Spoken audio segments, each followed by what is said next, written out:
তো আমি বেশ কিছুদিন আগেই একটা নিউজ দেখেছিলাম, যেখানে গুজরাটে নাকি 6 থেকে 8 পর্যন্ত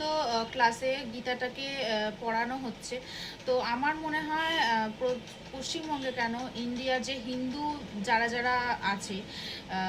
সেখানেই প্রত্যেকটা জায়গাতেই গীতাটাকে যেন পড়াশোনার মধ্যে ঢোকানো হোক। কেননা আমরা মুসলমানেরা যেরকম কোরআন পাঠ করে, খ্রিস্টানরা যেরকম বাইবেল পাঠ করে, হিন্দুরা কিছু বোধহয় বাঁচা কুচা মানুষই আছে যারা বোধহয় এই গীতাটা একবার ছুঁয়ে নমস্কার করেছে, কিংবা গীতাটা দর্শন করেছে, কিংবা গীতা পড়ে লোকজন তো আমি শুনতেই পাই না। তবু এখন টিভি বলুন, রেডিওয়ে বলুন, অনেক কীর্তনের মানে কীর্তন শোনা যায় বলে কিছু কিছু মানুষ আছে যারা গীতা পকেটে রাখে। আমি চাই গীতাটা পকেটে রাখুক, ঠিক আছে, ভালো কথা, কিন্তু গীতাটা একটু যেন কিছু পড়া হোক, কিছু মানে হ্যাঁ, কেউ যদি জিজ্ঞেস করে চট করে হ্যাঁ আমি গীতার একটা লাইন অন্তত বলতে পারবো,